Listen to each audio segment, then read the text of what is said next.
Berjumpa kembali dalam e-talk Suara Sabana, di mana episode ke-6 kali ini menyajikan sebuah topik membangun dengan bambu, yang memang secara sadar kami hadirkan sebagai sebentuk pernyataan sekaligus pertanyaan untuk menggali lebih jauh seperti apa sebenarnya bambu sendiri dapat dimanfaatkan secara optimal, baik dilihat dari sudut pandang atau perspektif arsitektur, maupun dari sudut pandang kultural. Ini juga terkait dengan seperti apa bambu, berikut karakteristik, kelemahan, dan keunggulannya, serta fleksibilitasnya untuk bisa dimanfaatkan dari sisi arsitektur, seturut juga dengan upaya kita untuk menjawab tantangan ekologis ya, karena ada begitu banyak masalah dari sisi lingkungan yang kita hadapi bersama, seperti perubahan iklim, terdegradasinya lahan, dan juga kebakaran hutan.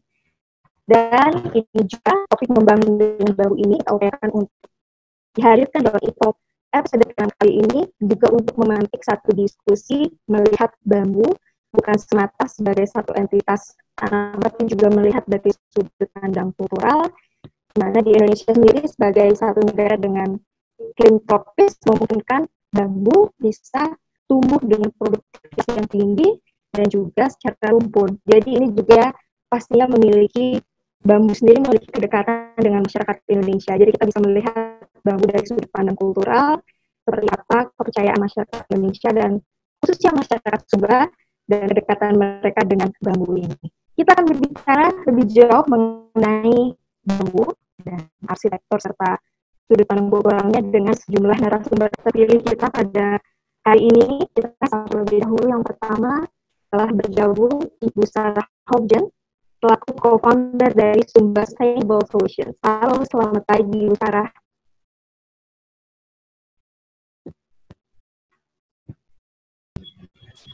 Good morning. Good morning. Terima kasih, Bu Sarah, telah meluangkan waktu untuk bergabung di e-talk Suara Sabana episode ke-6 kali ini. Dan saya juga ingin mengundang beberapa representasi dari kawan-kawan yang telah mensubmit karya desain arsitektur bambu mereka dalam sebuah kompetisi arsitektur bambu yang beberapa waktu ini baru saja diselenggarakan oleh Sumba Sustainable Solutions. Saya sapa dulu, yang pertama ada Kak Umbu Donard. Halo, selamat pagi, Kak Umbu Donard.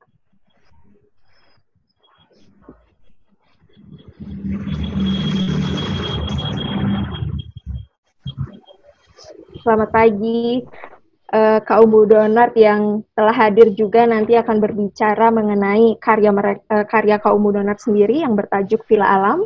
Dan saya juga ingin menyapa Kak Stefanus Ndawalu atau yang biasa disapa Kak Evan. Selamat pagi, Kak Evan. Halo, selamat pagi. Iya, nanti Kak Evan akan menceritakan atau mengelaborasi desain bambunya yang bertajuk Umau ya, Kak ya. Ya. Selanjutnya saya ingin menyapa Kak Johan Walagole dari JW Architect. Selamat pagi, Kak Johan. Selamat pagi, Kak Tiswan. Selamat pagi semua. Dan pastinya saya ingin menyapa juga CEO dari Sumba TV, Kak Herman Umubili yang juga telah bergabung sama kita. Selamat pagi, Kak Umubili. Selamat pagi. Oke.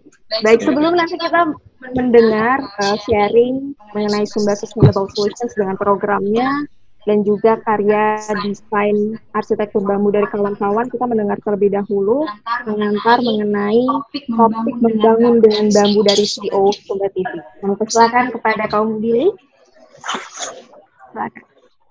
Baik, selamat pagi teman-teman. Wah, ini keren-keren semua nih. Ada apa?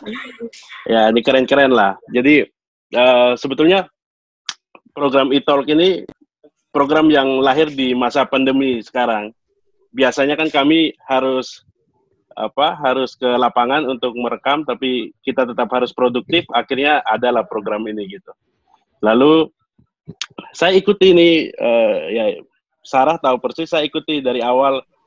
Sebetulnya penyelenggaraan lomba ini sebetulnya kita juga mau ikut waktu itu, tetapi saya lihat yang muda-muda sangat keren, saya takut kalah juga gitu kan, jadi ya udahlah gitu. Tapi saya juga cukup kaget lihat hasilnya.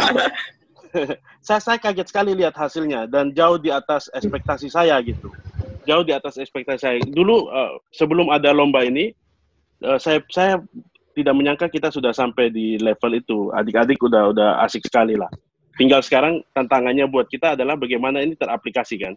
Teraplikasi, lalu mulai teredukasi, dan masyarakat kita melihat potensi bambu ini tidak sebatas untuk kebutuhan tenda pesta gitu kan. Kan di Sumba kan masih di situ dia. Nah, ini kita adik-adik ini membawa sesuatu yang baru. Nah, itu yang ingin kita gali, dan kita ingin penonton kita juga nonton, dan nanti pasti tayangan ini akan juga ditonton oleh teman-teman arsitek yang selama ini juga sudah punya konsentrasi cukup tinggi terhadap bambu gitu. Ada banyak teman arsitek di kita yang itu, dan intinya kita mau bilang terima kasih kepada Bu Sarah yang sudah mengadakan kesempatan kita adik-adik untuk berkompetisi, lalu untuk kalian juga yang sudah submit gitu, hebat banget. Dan ke depan harusnya semakin banyak nih yang event-event begini, sehingga kita bisa lihat, oh SDM kita sudah sampai di sini, SDM kita sudah sampai sini, akhirnya kita bisa bikin program untuk kita naik bersama. Nah, itu maksudnya. Oke, saya kembalikan, Wi, silakan. Baik, terima kasih kamu Billy atas pengantarnya untuk episode e-talk Suara Sabana kali ini. Dan di awal saya akan berbincang terlebih dahulu dengan Ibu Sarah Hopjen, selaku co-founder Sumba Sustainable Solutions, yang juga merupakan penyelenggara dari kompetisi arsitektur bambu ya, yang beberapa bulan belakangan ini baru saja diselenggarakan dan telah mempublish hasilnya. Dan kita bicara dulu mengenai Sumba Sustainable Solutions sendiri, Ibu Sarah. Ini kan merupakan kewirausahaan sosial ya, yang berbasis di Sumba dan memang bertujuan untuk memberdayakan masyarakat setempat dan memberikan akses energi terbarukan juga di desa seluruh Sumba gitu, dengan mengedukasi mereka terkait dengan hal-hal energi terbarukan dan materi-materi bahan alam untuk arsitektur ini, specifically tentang bambu. Mungkin Ibu Sarah bisa cerita lebih detail sebenarnya program-program yang Ibu Sarah lakukan bersama Sumba Sustainable Solutions ini. Silakan Ibu Sarah. Terima kasih banyak atas kesempatan yang diberikan. Saya juga senang sekali bisa bergabung dengan teman-teman. Saya juga ingin mendengar lebih mendalam tentang desa-desanya juga. Kan waktu itu kami terbatas dalam apa yang kami bisa gunakan untuk menilai.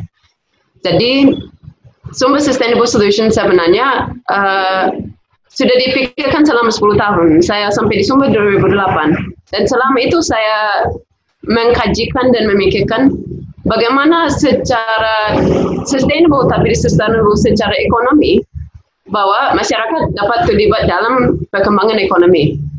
Yang sekitar 2012, kami bikin 2 rumah untuk tamu. Kan waktu itu selalu diomongkan ekowisata adalah ujung tombaknya masyarakat di desa. Tetapi kami jujur saja, saya bersama suami, jadi suami saya juga lulusan S1, juga orang masyarakat Prediu asli. Kami mau mengurus pariwisata, saya juga lulusan S3. Dan mau mengurus pariwisata langsung masih kewalahan, Bu. Jadi kami merasa skill yang dibutuhkan sebenarnya sangat tinggi di Sumba, karena berbeda dengan Bali. Di Bali boleh kita menyiapkan penginapan, atau mobil, atau warung, tetapi kebanyakan tempat yang ingin dikembangkan ekowisata, itu harus kembangkan semuanya sekalian. Bukan jadi satu bisnis, tapi menjadi suatu destinasi. Dan itu terlalu susah dan butuh kapital yang besar. Sehingga kami pikir, ya oke, berarti peluang yang mana lagi yang dapat masyarakat masuk.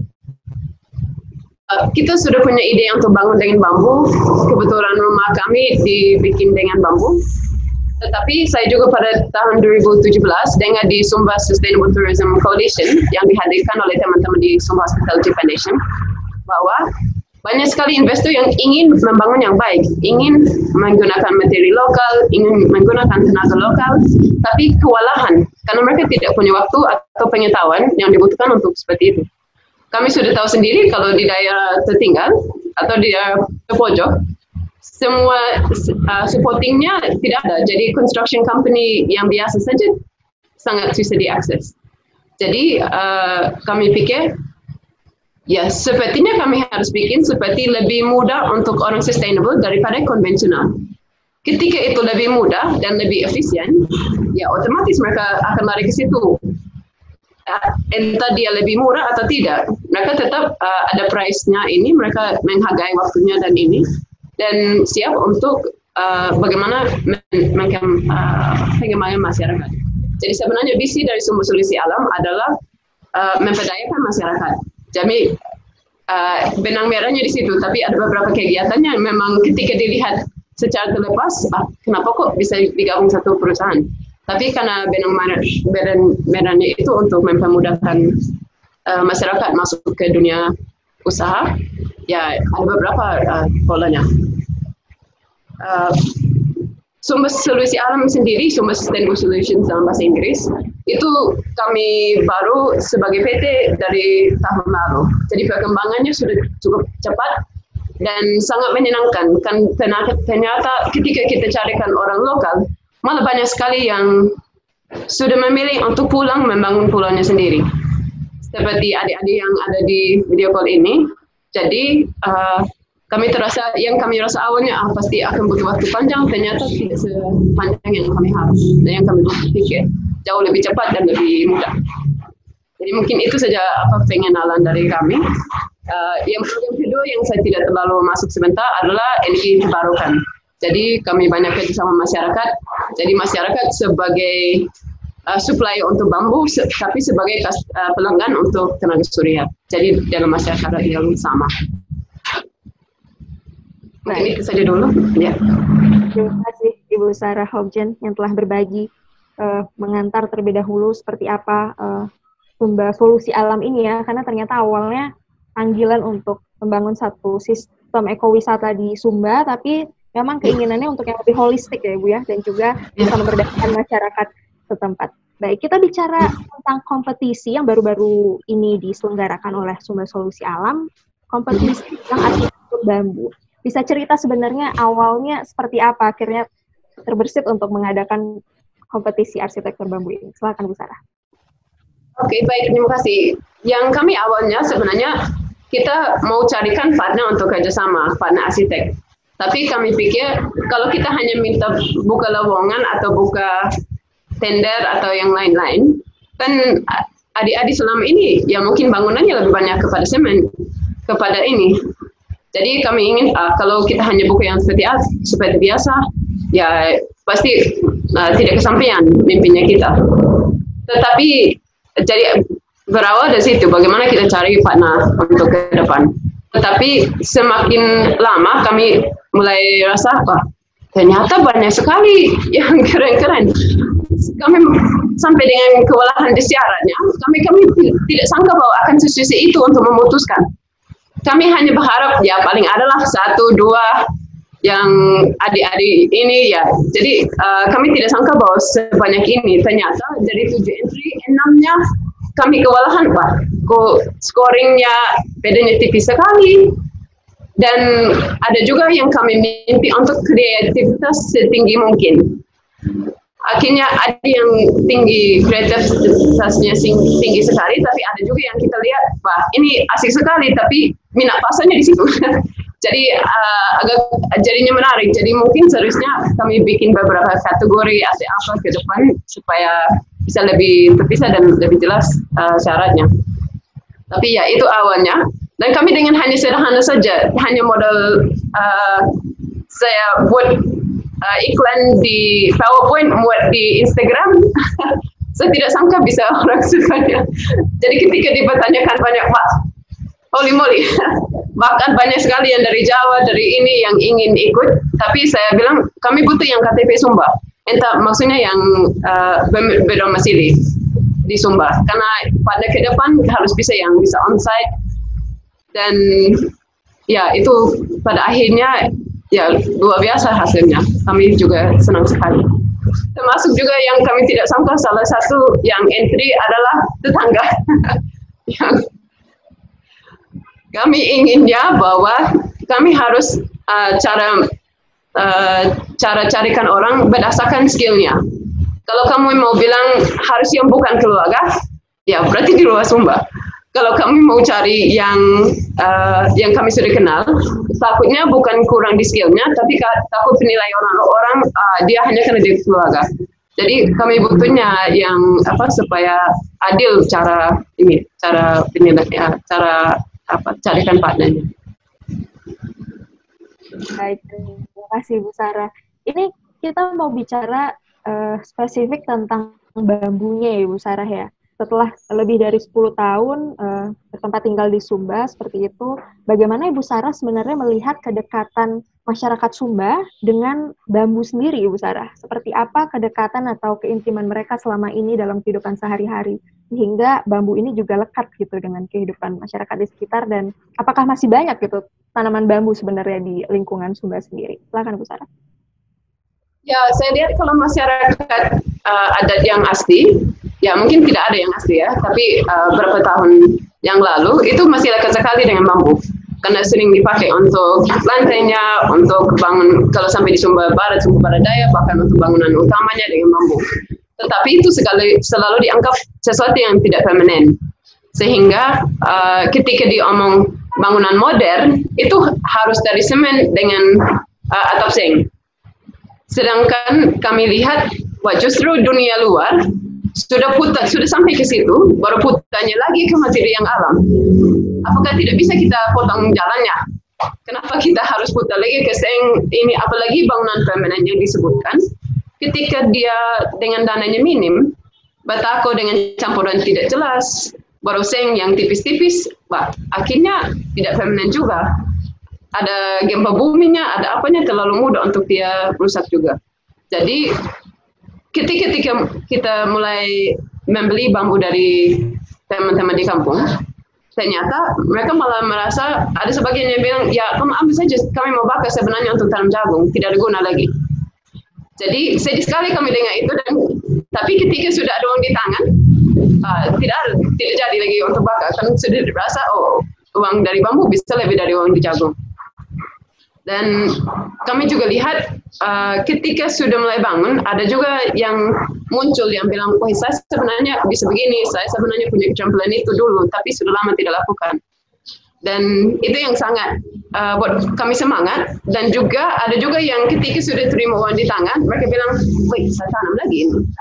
Berarti tidak butuh kita dampingan yang panjang, tetapi butuh ketika mereka sudah lihat deal hasilnya adalah uang di tangan. Dan kami potongnya pas musim kemarau, jadi pas mau juga sedikit kebutuhan untuk adat juga tinggi. Akhirnya mereka merasa, ini jalan baru dan tidak harus, dia tidak bertentangan dengan pertanian yang lain. Hanya yang kami jaga ke depan, jangan terlalu semangat dengan bambu sehingga lokasi untuk tanaman pangan jadi kurang. Jadi itu saja yang mungkin yang kita lihat. Tapi memang bambu dari dulu orang anggap itu terlalu gampang mungkin, karena dia tumbuhnya cepat, tidak perlu dirawat. Dan memang minat pasarnya hanya sebatas ya, seperti Umbu bilang tadi ya, untuk tenda bangunan saja. Jadi ya, mungkin itu saja. Baik, terima kasih Ibu Sarah. Dan mengenai program Sumba Sustainable Solution sendiri yang terkait bambu, apakah selama ini sudah melakukan semacam edukasi juga Ibu Sarah kepada masyarakat sekitar? Bagaimana sebenarnya melakukan perawatan terhadap bambu untuk bisa lebih sustainable juga sebagai bahan arsitek dan lain sebagainya? Karena kan bambu sendiri punya kerentanan ya, seperti mudah diserang rayap dan lain sebagainya gitu, dan ada glukosanya juga yang bisa berubah dan lain sebagainya. Seperti apa bentuk edukasi yang diberikan kepada masyarakat di Sumba, Ibu? Silakan. Selama ini kami untuk program edukasi belum ada yang khusus. Kami ke setiap tempat yang kami ambil bambu, kami menjelaskan bahwa bambunya ini diawetkan dulu, setelah diawetkan baru kami gunakan. Jadi untuk memahami prosesnya, yang agak membatasi kami untuk kembangkan di masyarakat adalah masalah boraks sama borik yang paling ekonomikal. Persoalannya dia bahan yang terkontrol, karena selama ini orang taruh di orang yang masukkan ke boraks dan ke bakso dan penggunaan di makanan yang sebenarnya tidak diperbolehkan. Boraks sendiri sebenarnya tidak berbahaya jika diatur dengan baik, tapi karena dia controlled substance, tidak bisa kita membagikan ke masyarakat, tidak bisa kita jual belikan. Jadi kami berharap membangun jaringan yang masyarakat bisa yang seperti value added product yang kayak apa lantai apa yang memang mereka sudah tambahkan nilai, dan itu kami awetkan dulu baru bisa dijual. Jadi selama itu challenge-nya segitu, memang bisa juga di laut, tapi fungsi kontrolnya lebih susah, dan bambu ketika kita mau ombak di Sumba agak liar, dia sering hilang. Jadi ongkosnya murah dari segi garamnya, tetapi mengeja bambu di tengah malam bukan sesuatu yang menyenangkan juga. Bahkan bambu banyak yang hilang-hilang karena ombaknya besar. Jadi selama ini kami belum punya program khusus untuk edukasi, tapi saya senang juga karena ketika lihat Dionnya mulai berpikir, dan ini selama ini memang pengalaman dengan LSM, ketika melihat nyatanya baru ingin bergerak. Kalau belum lihat nyatanya cuma sekedar omong, tidak ini. Dan memang kita semua sebagai livelihoods, ini apakah kita cuma lihat orang dan bilang, oh saya akan taruhan itu. Bukan saya tanam jagung lagi, tapi saya tanam kentang ini yang saya tidak tahu makan. Ya pasti kita lihat yang jelas dulu, ada yang bisa sampingan, baru kita berjalan. Jadi kami istilah lebih kepada pelan-pelan, kerjasama dengan petani yang 1-2, daripada menghubung masyarakat yang lebih mendalam. Mungkin segitu ya. Terima kasih banyak Ibu Sarah Hobjon yang telah berbagi ya tentang Sumba Sustainable Solutions, program-programnya, dan terkait juga spesifik tentang bambu. Selanjutnya kita barangkali akan mendengarkan seperti apa elaborasi desain masing-masing teman-teman yang telah bergabung juga ya dalam e-talk Suara Sabana kali ini terkait dengan desain arsitektur bambu mereka masing-masing. Mungkin di awal saya mau mendengarkan elaborasi dari karya Kak Umbu Donard dulu ya, dengan satu desainnya yang diberi tajuk Villa Alam ya. Silakan Kak Umbu Donard berbagi mengenai karya yang telah Kakak ciptakan. Silakan. Halo Kak, ya jadi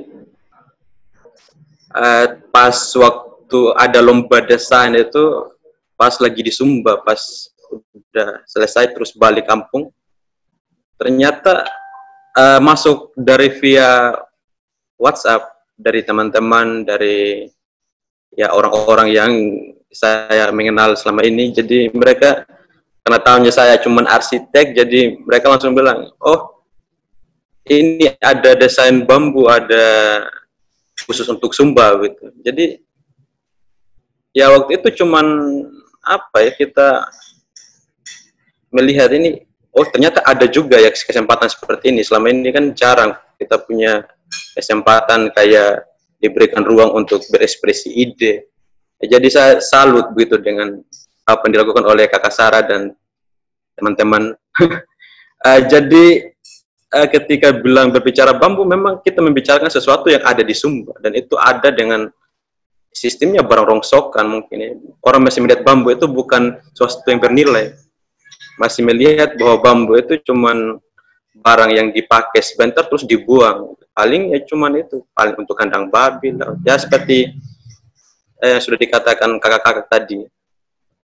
Nah untuk ke depan memang kan kita perlu sesuatu yang memang cocok dengan alam di Sumba. Jadi ketika bilang bambu, wah ini menarik, bahwa alam Sumba itu malah memang cocok dengan desain yang lebih selaras dengan alam, yang lebih menyesuaikan dengan alam tanpa merusak lingkungan. Jadi kita mengembalikan bahwa sesuatu itu memang kita tetap menjaga lingkungan, dan kita membuat sebuah karya dengan sesuatu yang lebih apa ya, kalau bambu kalau dilihat kan dari segi arsitektural, dari seni itu kan sebenarnya punya seni yang cukup tinggi begitu. Ketika kita buat dalam suatu karya seperti itu. Nah kalau yang kemarin yang lomba ini, saya cuman prinsipnya itu kemarin cuman ingin kerjasama gitu. Saya juga termasuk orang awam dalam bambu, cuman melihat bambu waktu itu dalam desain waktu itu kan cuman paling kalau lihat yang di rumah-rumah makan mungkin seperti itu ya, yang dilihat langsung. Jadi tantangan juga sebenarnya Kak. Jadi ketika ada lomba seperti itu, wah ini kita padahal udah apa ya, dulu mimpi arsitek itu sama bangun bangunan bangun bangunan itu yang kelihatan itu tidak ada di dunia bahkan seperti itu. Jadi apa ya, lebih ke futuristik mungkin, lebih ke yang modern. Jadi ketika kembali pulang kampung itu malah ada bambu itu, jadi inginnya pertama itu dari kakak, dari pelomba waktu itu, dari kakak Sarah mereka. Jadi saya ingin itu, mengincarnya itu kerjasama saja. Jadi pengennya, oh mau pelajari bambu gitu. Jadi kalau juara itu malah pikiran kemudian. Jadi ketika dikasih bambu mungkin waktu cuma 1 minggu mungkin ya untuk eksplorasi desain. Jadi saya mulai apa ya, beride, mulai melihat karena dari lomba yang dideskripsikan itu cukup jelas. Misalnya ini bangunannya di Sumba, terus suasananya terbuka, jadi kita bisa melihat view alam yang indah di Sumba. Mungkin seperti itu ya. Jadi memang sudah ada kisi-kisi yang sebenarnya secara arsitektural itu tidak terlalu mudah kita untuk menuangkannya dalam sebuah desain. Nah, itu yang mimpi saya juga, bahwa kita akan membuat bambu itu sesuatu yang bernilai, suatu, karena dulu pernah pergi ke sebuah kampung di Sumba, masih ada rumah tradisional itu yang menggunakan semua itu bambu, pernah. Jadi kalau kita bicara bambu ini menjadi kekayaan kita sebenarnya, sudah menjadi turun-temurun ya, kalau bicara untuk bambu di Sumba. Hanya karena perubahan zaman, perubahan globalisasi, modernisasi, jadi kita itu lebih kayak tadi yang Kakak Sarah bilang, kita itu lebih sudah dipaksakan untuk kita itu memakai bahan-bahan yang ditawarkan oleh toko. Jadi kita itu sifat manusia itu ketergantungan sekali saat ini. Jadi enaknya buat apa lagi sih tanam pohon, tanam bambu, karena sudah ada bangunan toko, misalnya kayak semen, kayak besi. Jadi sifat-sifat ketergantungan itu, jadi kita itu tidak melihat lagi bambu atau kekayaan yang kita miliki itu untuk dijadikan sebuah wujud bangunan, sebuah desain yang bisa juga kita, malah itu sebenarnya lebih ke nilai gitu. Kita bicara ketika membuat bangunan itu, saya lebih senang itu yang punya nilai historisnya, yang punya arti dalam pemaknaan. Jadi kayak bangunan bambu, apalagi seperti yang dilombakan oleh Kakak Sarah itu kan memang bambu yang semuanya itu elemen materialnya itu diekspos itu dengan cara yang alami. Jadi dari pemakaian misalnya atap alang-alang. Nah itu kan jadi kita itu ingin kembali gitu. Jadi kita itu apa ya, Kakak Sarah itu mengembalikan kita itu ke arsitektur lokal dengan desain yang berhati-hati gitu. Jadi desain ini benar-benar tanpa merusak lingkungan, tapi mempunyai keunggulan dari segi seni, dari segi arsitektural Sumba. Kalau dilihat juga Kak, dari pemanfaatan kayak nilai bambu sekarang, benar kata-kata Sarah. Jadi bambu itu kan masih tumbuh liar, belum ada yang menanam secara berskala gitu ya, jadi menerus-menerus, masih dilihat sebagai sebelah mata. Terus lagi orang sekarang kan di Sumba pas pulang kemarin kan terjadi kebakaran hutan, kebakaran padang. Itu karena alang juga kan sudah ada nilainya, sudah tidak ada harganya. Jadi orang mau merawat alam sudah tidak ada lagi di pemikirannya bahwa ini alam mau buat apa sih? Kalau kita bisa kembalikan untuk bisa membuat sebuah atap rumah, jadi ya saya rasa tentang perilaku-perilaku seperti membakar hutan, membakar lingkungan itu tidak akan ada, karena kita merasa memiliki ini alam ini bisa bermanfaat untuk saya berteduh, minimal seperti itu. Ya untuk perkenalan dulu ya Kak ya. Iya, terima kasih banyak Kak Donar mengenai gagasan dan pandangannya juga mengenai material bambu ini ya Kak, dari sisi arsitektur dan juga budaya masyarakat. Kak Donar sendiri asli Sumba kan Kak? Ya, Iya asli kan? Sumba. KTP asli Sumba, tapi senangnya selalu bilang asli Indonesia aja. Iya. Ya, tentu melihat langsung seperti apa masyarakat Sumba itu mempunyai kedekatan dan berada di sekeliling entitas pohon bambu itu sendiri ya. Dan Kak Umbu Donat juga berupaya menyajikan dalam karya kali ini menggunakan bambu dengan nilai-nilai atau value yang seperti yang disampaikan tadi. Kak Umbu Donat mungkin bisa langsung men-share screen seperti apa Oh ya. desain Kak Umbu Donat untuk karya Villa Alam ini. Silakan Kak.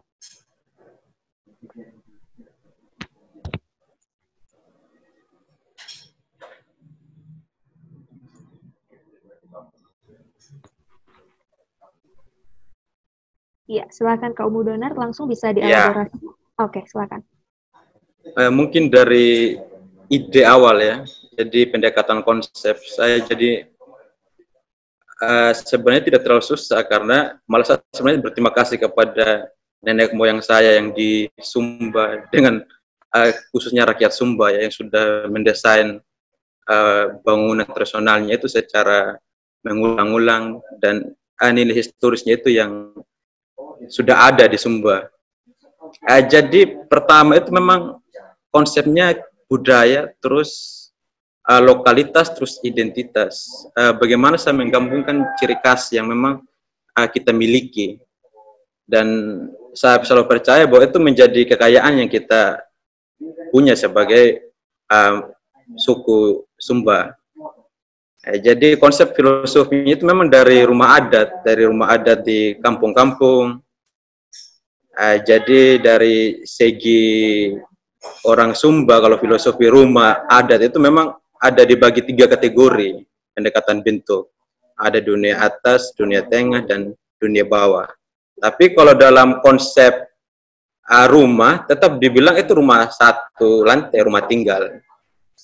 Ya, jadi ada 3 makna, tapi satu bangunan seperti itu. Jadi bagaimana kita melihat dari perspektif budaya, lokalitas, identitas, terus kita penggabungan dengan ketika kita dibilang membuat sebuah villa, jadi ada ide-ide yang memang menunjukkan kreativitas kita sebagai arsitek. Jadi kita akan menambahkan perspektif dari imajinatif yang kita miliki. Jadi rumah Sumba itu tidak lagi seperti berbentuk asli-aslinya rumah Sumba, tapi kita menyesuaikan dengan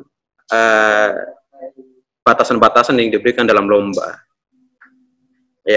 Ya pokoknya minimal rumah Sumba ini memang yang saya expose benar-benar, dan saya melihat bahwa konsep-konsep yang dikasih dalam atau kisi-kisi yang diberikan dalam desain juga sudah cukup komplit sebenarnya. Bagaimana membangun bangunan yang punya banyak bukaan, terus ada kebutuhan ruang-ruangnya, sebenarnya sudah jelas, dan memang fungsinya memang kemarin bangunan villa. Jadi karena bilangnya kemarin view di pantai, jadi kita melihat bahwa bangunan itu benar-benar berada di Sumba, di pantai, dengan alam bukit-bukitnya, dengan suasana di Sumba. Jadi berusaha memaksimalkan. Ya, kalau dari konsep bentuk ini Kak, ada beberapa bentuk yang diambil. Namanya lomba ya Kak. Lomba ini kan kita berbicara tentang konsep yang mungkin ada keunikan atau ada sesuatu yang tidak pernah dibayangkan sebelumnya. Kayak mungkin seperti main bola mungkin ya.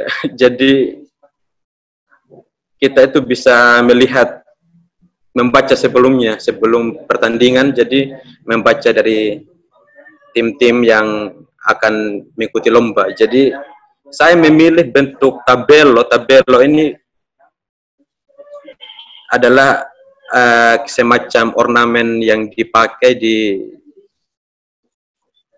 perempuan Sumba pada umumnya. Jadi itu melambangkan sebagai keanggunan, kehormatan wanita Sumba.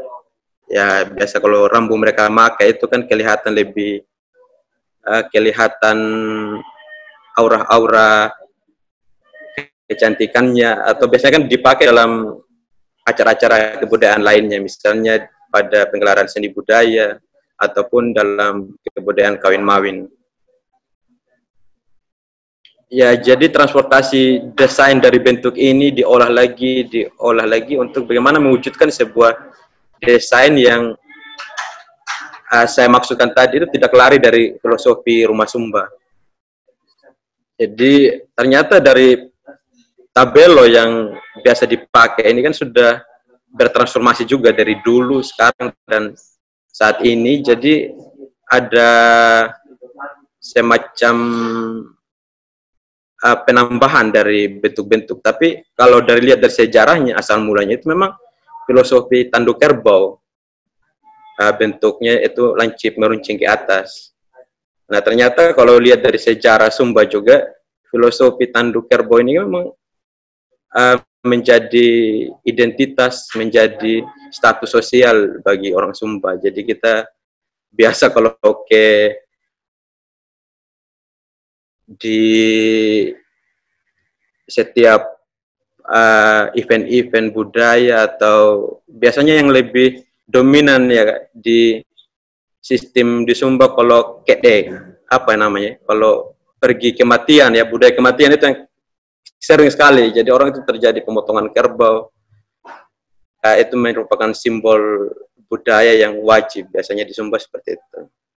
Terus ya, dan semua ini memang material lokal, material yang memang sudah dikategorikan bahwa material yang sederhana tapi asli, alamiah. Jadi saya cuma mengikuti saja dari yang diberikan dari kakak Sarah dari tim lomba. Jadi dari sistem struktur semua lebih dominan itu bambu.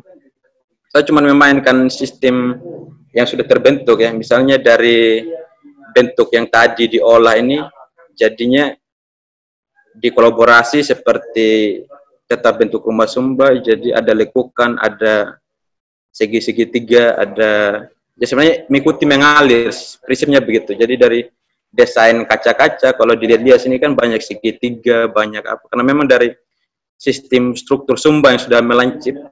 Jadi kayak rumah itu kan sudah komposisinya itu kan digabung, jadi dari segitiga, kotak.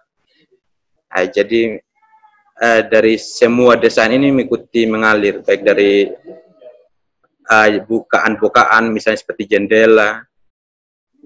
Jadi memang memberikan ruang sekaligus juga untuk kita lebih melihat alam sekitar. Jadi kan konsepnya film bukan cuma orang untuk tinggal dan tidur, tapi lebih dari itu orang bisa merasakan suasana di sekitarnya.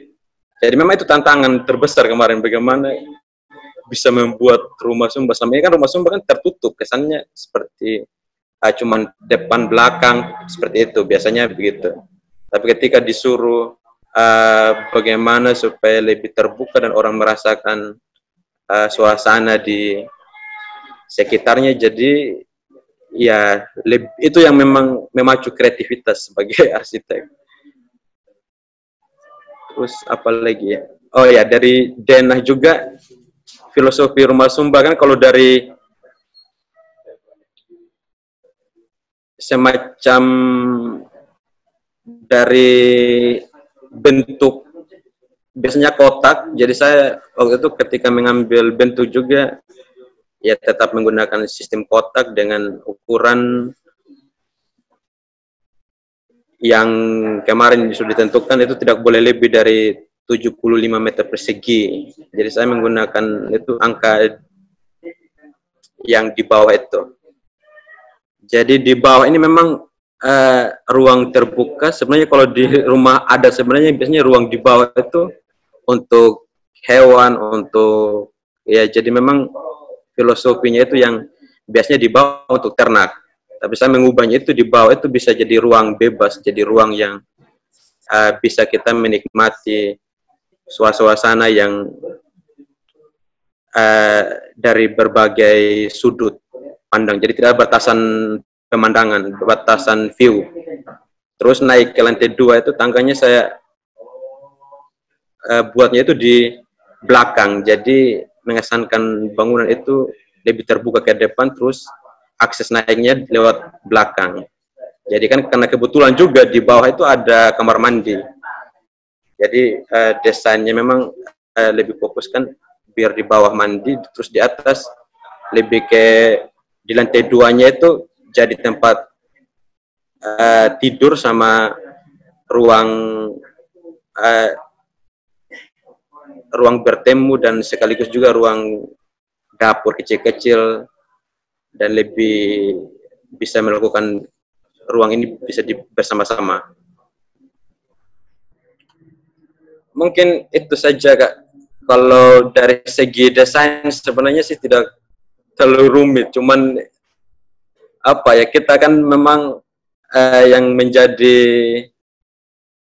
keunggulan dari desain ini memang karena saya itu konsepnya memang runut. Jadi saya itu konsepnya memang mengambil, karena kebetulan waktu itu memang saya lagi di Sumba Tengah. Jadi stres, tidak ada pekerjaan waktu itu, pulang jadi nganggur. Lihat-lihat, oh ada lomba ini. Jadi itu sebenarnya kesempatan bagi kita-kita yang menganggur. Jadi kita itu ternyata ada juga orang yang peduli dengan pengangguran kita ini. Jadi memang di bangunan Sumba waktu itu akhirnya mungkin atau yang terbaik apa, tapi saya juga melihat kemarin dari teman-teman semua juga bagus-bagus. Saya tuh melihat, wah ini karya yang di apa, ternyata kita orang Sumba tuh banyak hebat-hebat gitu.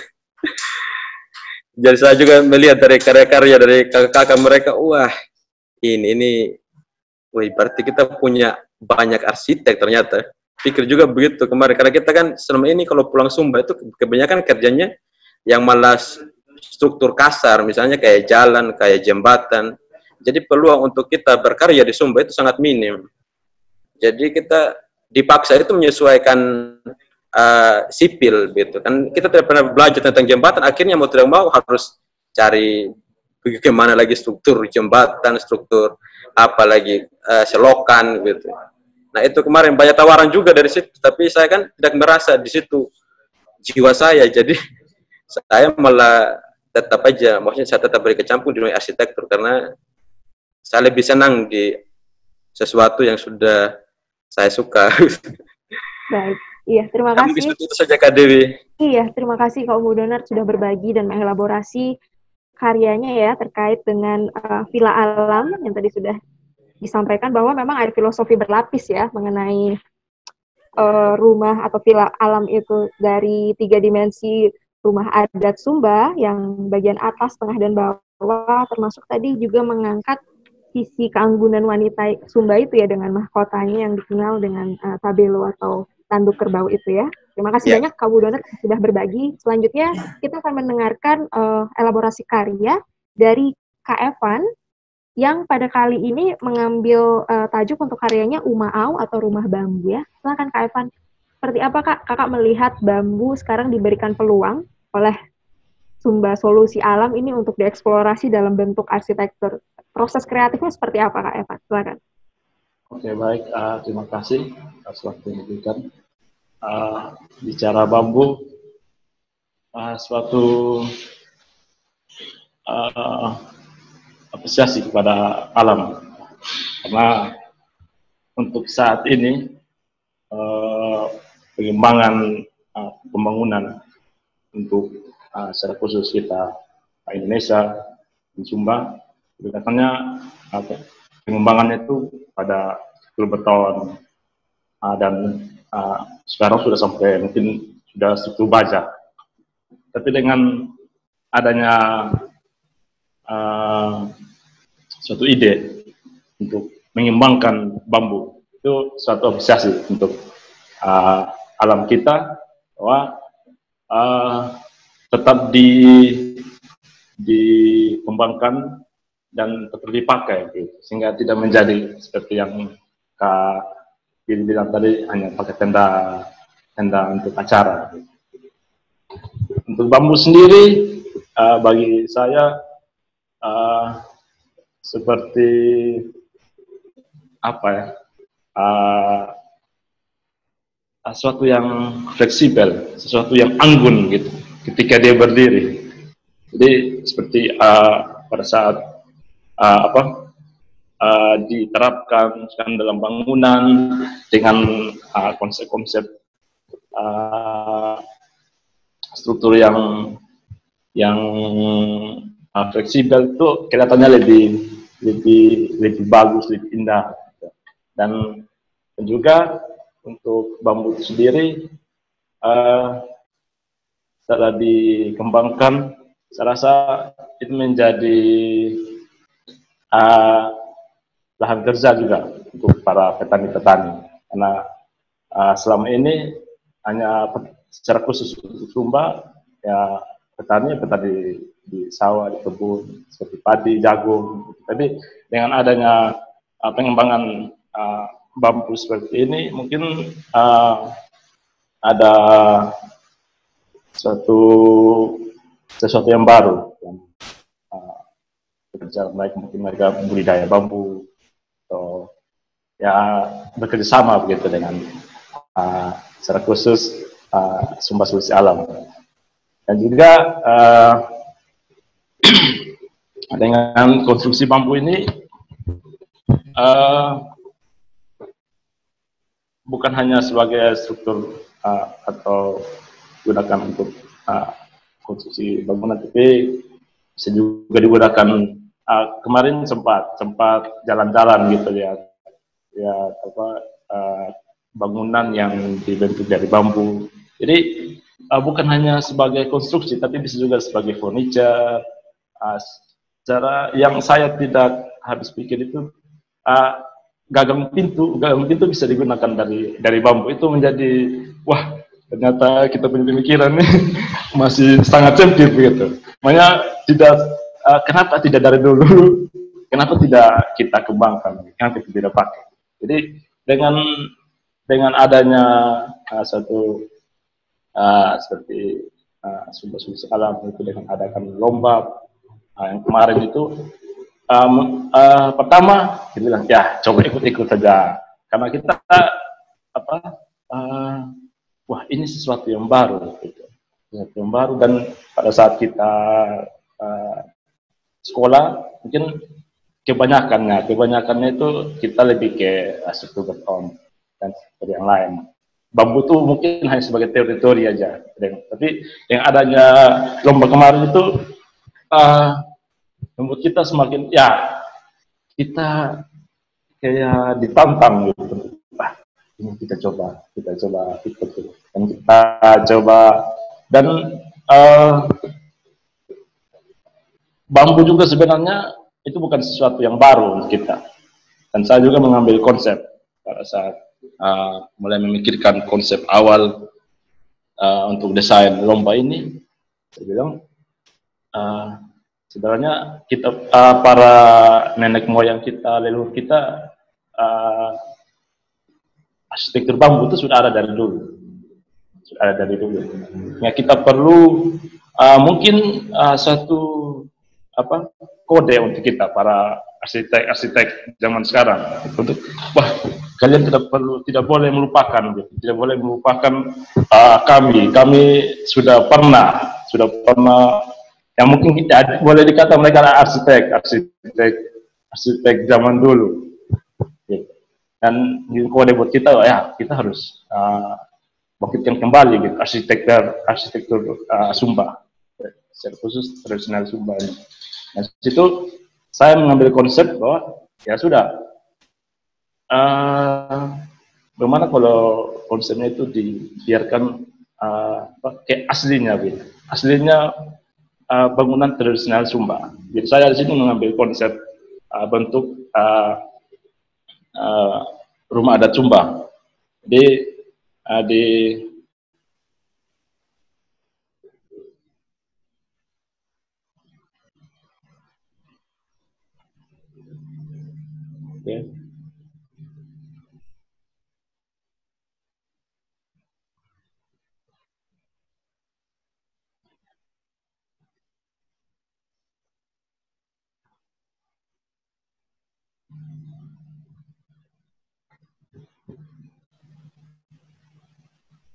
Ya, untuk konsepnya yang saya terapkan pada desain saya dengan judul Umau. Umau dalam bahasa Sumba. Bahasa Indonesianya rumah bambu. Jadi saya tetap mempertahankan bentuk. Jadi gubahan masa konsep bentuk yang saya ambil di sini bentuk rumah tradisional Sumba. Nah, seperti yang tadi saya bilang, kita generasi arsitektur nenek moyang. Jadi saya tetap mengambil bentuk.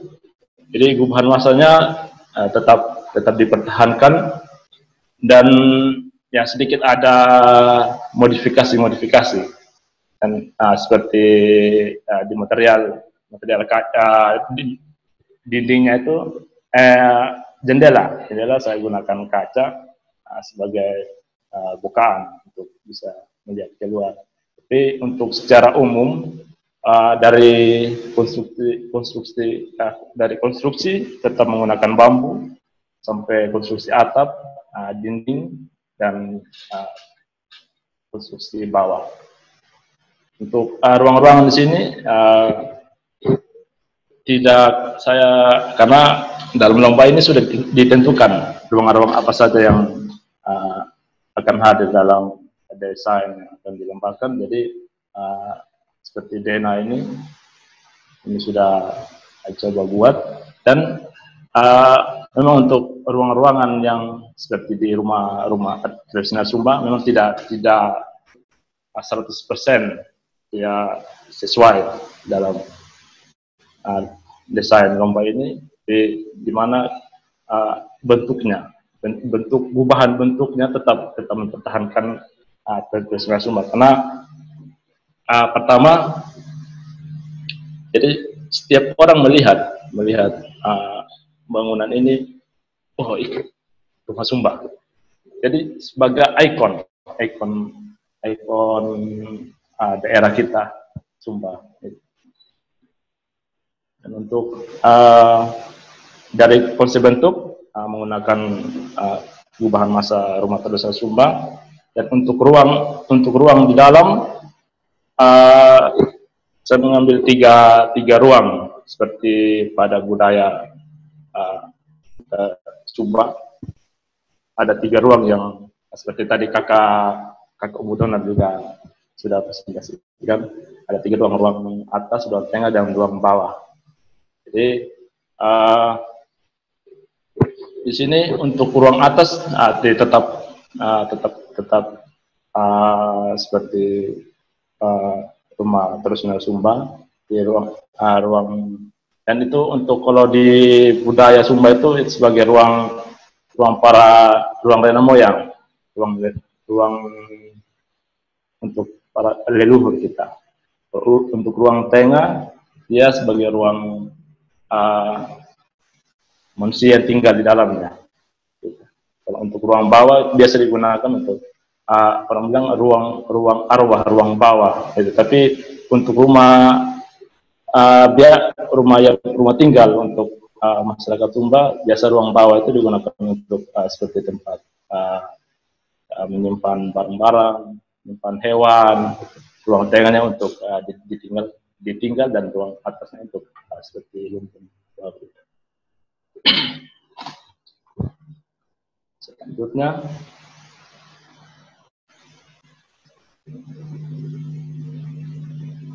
pada gambar berikut, di sini dari lantai, dinding sama konstruksi atap itu menggunakan bambu.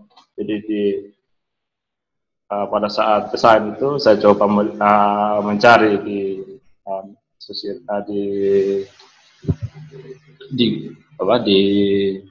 internet referensi, coba melihat ternyata bisa menggunakan bambu, lantai, dinding sama atap. Tapi di sini untuk desain saya terapkan untuk lantai tetap menggunakan bambu, dinding juga menggunakan bambu. Jadi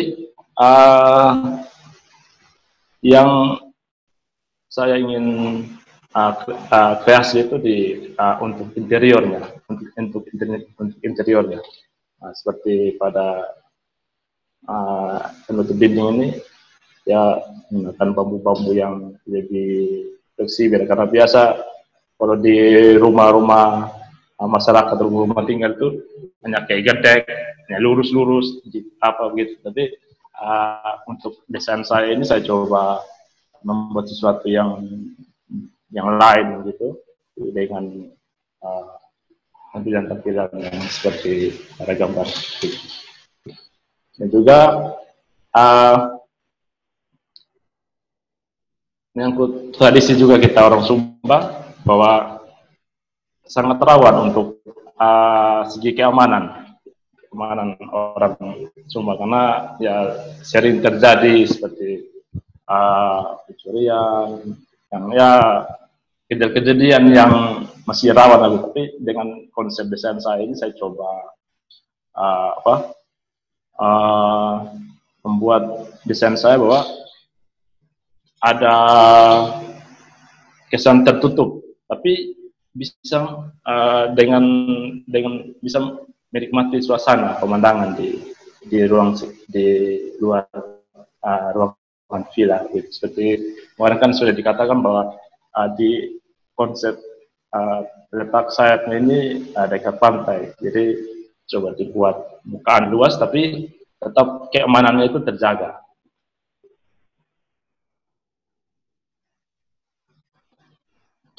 Oke, mungkin itu saja dari saya. Terima kasih. Oke, terima kasih Kak Evan yang telah berbagi tentang desainnya ya, yang bertajuk Umaau atau rumah bambu. Tadi menarik karena ini kan mengambil konsep rumah adat juga. Satu statement yang menarik saya dengar, mengingatkan kita bahwa dulu nenek moyang atau leluhur di Tanah Marapu juga arsitek ya. Dengan penemuan mereka, budaya mereka, itulah rumah adat dan bisa inherit atau diwariskan sampai saat ini. Dan para desainer muda inilah yang mewarisi desain itu dengan kebaruan dan inovasinya, yang coba diberikan peluang juga oleh Sumba Sustainable Solutions kali ini. Oke, selanjutnya kita akan mendengar arsitek muda kita lainnya, yakni ada Kak Johan Walagole, yang dalam karyanya kali ini memberi tajuk Uma Designs. Kak Johan, bisa cerita seperti apa proses kreatif kakak mengelaborasi atau mengeksplorasi bambu dalam karya desain arsitektur kakak kali ini? Silakan Kak Johan. Oke, selamat siang untuk kita semua, Ibu Sarah, Kak Willy, dan teman-teman arsitek yang sudah bersama-sama untuk mensukseskan lomba desain bambu dari Sumba Sustainable. Berbicara mengenai bambu, teman-teman saya yang sebelumnya, Kak Upu Donar dan Kak Evan, sudah berbicara banyak bahwa memang bambu itu sudah menjadi bagian dari kita masyarakat Sumba. Tetapi saya juga untuk ketika pertama kali melihat lomba ini cukup merasa exciting, maksudnya cukup merasa terpanggil. Ini lomba yang jarang dibuat khusus untuk anak Sumba. Ini biasanya kalau kita ikut lomba-lomba tentang desain arsitektur, skalanya nasional. Dan kita tahu bagaimana kita anak-anak Sumba yang masih baru belajar untuk bersaing di skala nasional kan butuh effort atau butuh tenaga yang cukup besar. Tapi ini suatu kebanggaan bagi kami, jujur ini kebanggaan. Seperti yang tadi sampaikan oleh kamu Donar. Kita anak Sumba diberikan ruang sendiri untuk berkreasi, untuk kita mengeluarkan segala kemampuan kita dalam arsitektur, khususnya arsitektur bambu. Jadi ini saya pribadi mengucapkan terima kasih banyak kepada Ibu Sarah dan teman-teman yang sudah memberikan kami kesempatan, memberikan kami ruang untuk menunjukkan bahwa kami arsitektur, kami anak-anak arsitek juga bisa memberikan suatu hal yang luar biasa bagi diri kami. Berbicara mengenai bambu itu sudah menjadi bagian dari kehidupan kita dari kecil. Saya kecil tinggal di belakang pohon bambu, jadi pohon bambu sudah menjadi bagian. Jadi dulu nenek suka tanam bambu, jadi ketika kami kecil-kecil juga suka sering siram bambu. Terus bambu itu sudah menjadi bagian dalam proses kehidupan kita. Bambu kita tahu bukan kita awalnya melihat ini sebagai sebuah lomba, tapi ketika kita mereview kembali ke belakang, bambu itu sudah menjadi bagian dari segala aktivitas kita. Bambu itu bisa semua, bukan cuma bangunan. Bambu itu waktu kita masih kecil bisa menjadi mungkin meriam yang sering kita main waktu bulan Desember, yang bunyinya cukup mengagetkan satu kampung. Terus bambu itu sudah menjadi berbagai bentuk dan ya cirinya sendiri. Berbicara mengenai desain bambu, saya dan tim saya juga pertama memang memikirkan kira-kira bambu ini bisa menjadi apa.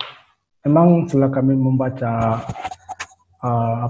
lomba yang diberikan oleh Bu Sarah, memang hanya memberikan kira-kira luas ruangan sekian.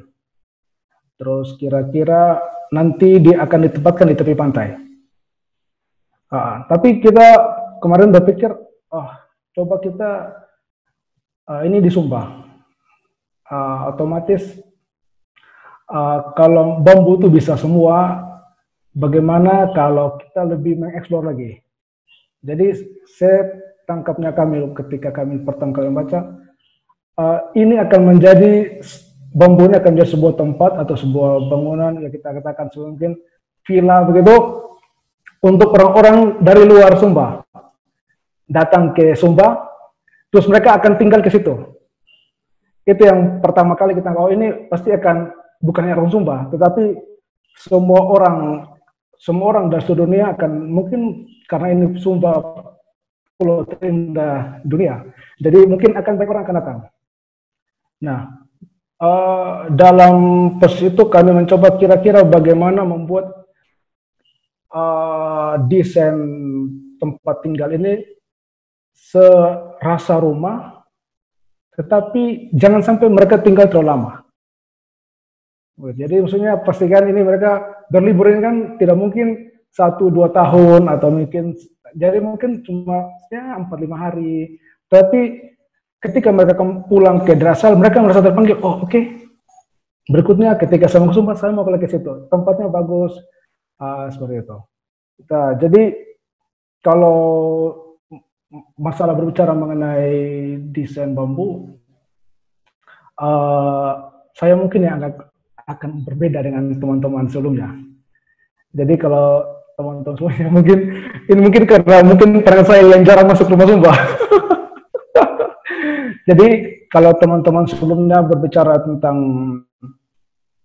desainnya mengambil tema rumah Sumba, kalau saya mungkin agak berbeda. Kalau saya mungkin kita bisa lihat. Oke, kembali ke berbicara mengenai desain bambu, memang seperti saya katakan di awal memang agak berbeda dari apa pendekatan yang coba saya dan teman saya untuk ambil. Jadi seperti bilang di tepi pantai otomatis area terbuka kalau pandangan kami, karena pantai itu kebanyakan pasti pohon-pohon kelapa, terus dekat dengan pasir laut seperti itu. Jadi kan ini area terbuka. Area terbuka, kira-kira bagaimana untuk kenyamanan dari orang yang tinggal di dalam bangunan ini. Jadi yang kita pertama itu berbicara untuk dena dari, kita mengambil kecil sekali, 63 meter persegi kira-kira seperti itu. Jadi ada ruang kamar tidur kita 2, terus ada toilet, ada dapur, ruang berkumpul bersama, dan ada teras. Jadi sangat sederhana untuk desain dari ini. Jadi memang kita seefisien mungkin berbicara mengenai kira-kira tidak semua orang yang akan datang ke sini, mungkin tinggal atau apa. Kita ibaratnya ini tempat sudah dibangun. Jadi tidak semua orang itu, ada anak-anak kecil, pasti bawa anak-anak, ada orang yang lanjut usia, mungkin sekitar 50, 60, 70 tahun, mungkin akan datang ke sini. Mereka pengen menikmati alam. Tapi kan kita sini menyediakan, seperti kata Ibu Sarah, ini ekowisata misalnya. Jadi berbicara mengenai orang datang ke sini. Jadi penempatan pola ruang memang sangat berdekatan. Jadi orang di kamar mungkin rasa, oh mau ke toilet langsung. Jadi dia tidak perlu lagi jalan lebih jauh atau turun atau naik dari itu.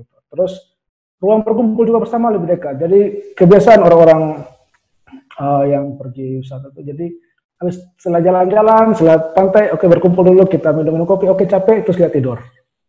Jadi sesimpel itu yang kami pikir ketika pertama kali membuat desain ini. Jadi setelah itu bangun pagi, oke kita kumpul lagi, oke kita briefing, kita mau kemana sekarang? Oke kita mau ke pantai, oke kita berangkat. Nah terus setelah itu dari Dena itu kami mencoba berangkat dari Dena ruangan, kita mencoba menggali lagi kira-kira bentuk apa yang saat ini mudah kita bangun dengan menggunakan bambu. Jadi terus juga kita berbicara mengenai karakteristik dari material bambu. Jadi memang bambu itu cukup kuat ketika kita mengawetkan, seperti yang sudah dikatakan oleh Ibu Sarah sebelumnya.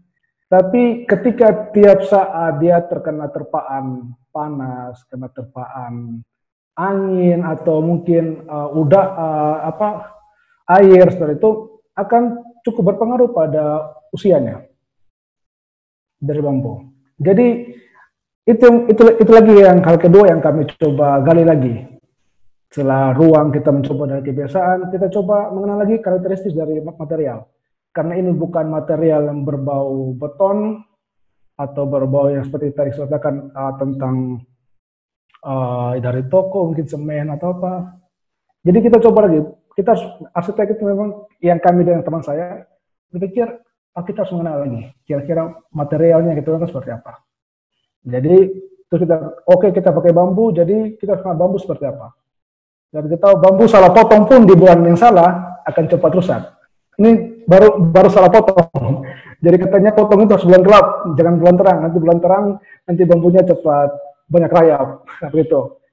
Nah, setelah itu habis kita coba, kita akan buat sebuah desain yang bisa melindungi bambu dari serangan, dalam tanda petik itu serangan dari luar.